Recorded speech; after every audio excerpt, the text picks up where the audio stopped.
right, welcome back into the We Shall Not Sleep podcast. Another week, another hopefully blessed one for all of you as we continue to start out the first few months of the new year and quietly and ever so closely ease our way out of the winter time. That might come as a bit of a joke for those here in the Midwest, in the United States, and the Northeast who just got a pretty big snowstorm here in this last week, and that's something that it's a humble reminder that maybe the groundhog did in fact see his shadow. So we are still in it for winter this year. Um, and for the next few months, I guess, to put it lightly. But as we continue to go throughout the winter season, I am so grateful that you are here and that we're riding through all this together. Thank you for all the support and feedback and the prayers, ideas. Again, some exciting new content hopefully coming to you here possibly this month. I cannot get all the details narrowed down yet, but I am very excited. Had some good discussions here in the last couple days. I want to share more, but it's not quite ready for the limelight quite yet.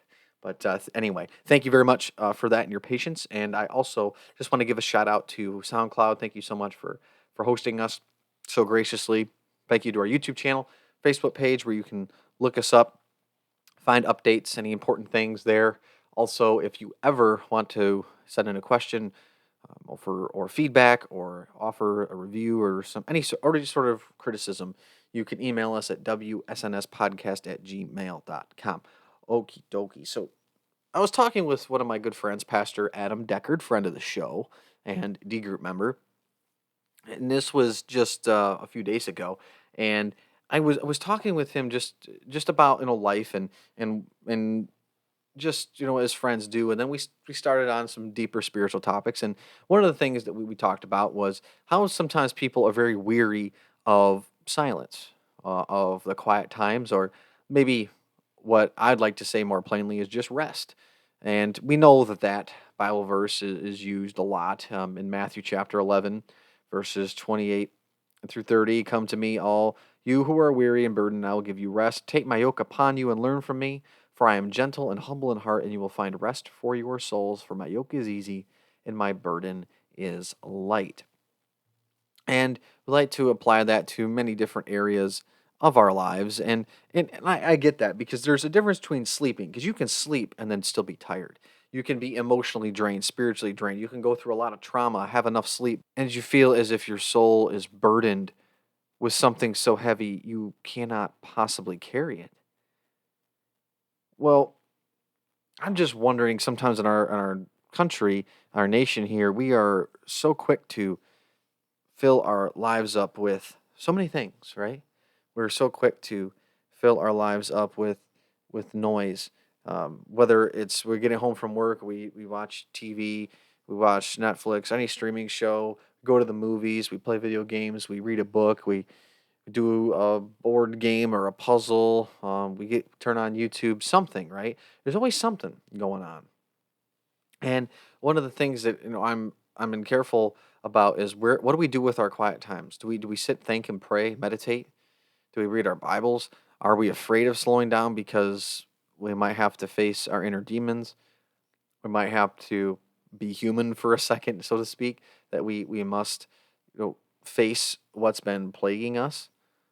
Those are just some of the questions I ask myself: is what do we do with our resting time? Because as Americans in particular, I can't speak for people in different countries, but the way our lifestyle works is that we get done with something and we move on to the very next thing, and there's always something else, right? There's always something more that is asking for our time, right? Always. And for me, that can be okay if we are seeking the things that truly matter. If we're investing in things that nourish our souls, but well, we all have our things that we just need to decompress with. I'm not challenging that by no means. I'm just thinking about the things that distract us from what we're supposed to do, and we wonder why we're so tired at the end of a work week. And because for most people, you work Monday through Friday, regardless of your shift, you have the weekend off. For most people, not all, but you have a day off at some point, right? So you have your proverbial Saturday and Sunday, your whatever that equivalent is for you. But for me, it's Monday through Friday, my day job, and then Saturday I have the day to basically catch up on a lot of laundry and just extracurricular things, right? And then Sunday is a half of a work day because I'm preaching and teaching Sunday school for the most part, and then Sunday afternoon, then you're right back to the work week. And there's other people that work multiple jobs. I mean, my father worked three jobs. He's a full time firefighter at a time. Then he was a part time death investigator for the ME's office, medical examiner's office, and he was a part time sheriff's deputy. Like what? Like that's insane.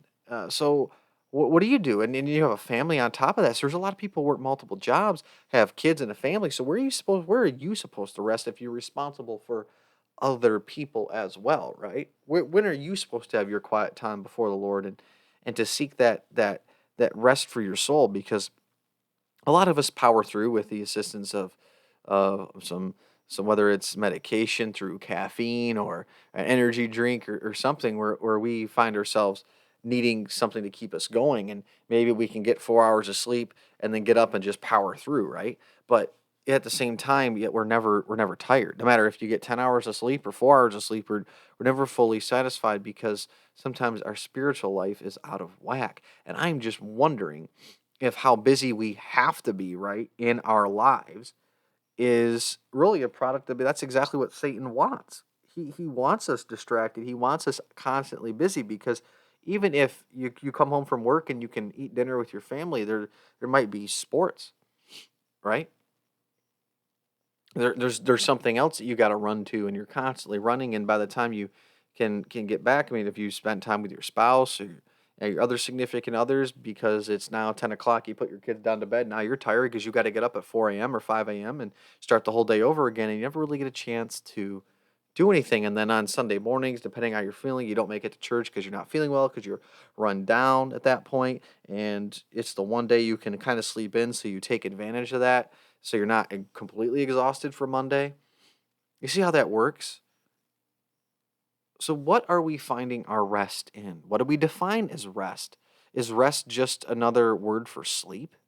Is that if that's all it is, man? I think that would, in a way, fall pretty short, right? These are some things I've just been thinking about, and it's it can be humbling when you think like, "Oh, yeah, what I do in my spare time." And this can be from the mundane. It could be from the easy things that's distractible, like video games or TV or movies, which are in moderation are fine. But if you're like addicted to them, how many hours a week do you spend doing those things? What else could you be doing in your spare time? But if you just go out and you like chop firewood and you're doing something maybe productive, and you find value with working your hands, that's good and fine too. But you're also working your body to death, right? How many of us truly rest on the Sabbath day? God gave it to us for a reason, right? But how many of us, like, it's a beautiful day, I better go for a walk. Or it's a beautiful day, I got to go do something outside because I just cannot sit by idle and do nothing. Well, yeah, doing nothing and being lazy is different than resting, of course. And we all know our limits. So if you believe that going for a walk on a Sunday afternoon or sitting inside, whatever gives you rest for your soul, that's a little bit different. It's going to be different for everyone because we're different people. I'm just wondering if we're taking the time to honor the Sabbath. And some people, they work on Sunday, so the Sabbath is a different day for them. I don't know. These are questions about rest and what we define it as. I think are incredibly important. I think it deserves more prayer because I could sit here as a pastor and as this podcast host and throw out all these ideas, but I don't know what that means for your life because I think it comes down to the personal side of where you can use in your own prayer life because I don't know what your family situation is. I know that even if you're in a situation that you don't necessarily like, I know that God can still bless you through that if you start giving that over to Him, right? You don't like your job or you're in a position family wise that you wish you weren't in because of things from the past, that's fine. Let God renew that now in the present, but still give it to Him. Because if you don't give it to Him, He's never going to have a chance to work with it.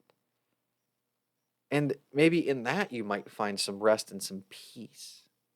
You might finally be at peace with some things. But we don't. We don't have those discussions if we're just go, go, go, go, go, right? And I think that's what Satan wants. He doesn't want us sitting down. He doesn't want us pondering. He doesn't want us thinking about our blessings. He doesn't want us thinking about what could we be doing more to connect with our Heavenly Father. Anyway, those are just some thoughts. May God bless you, and may God keep you.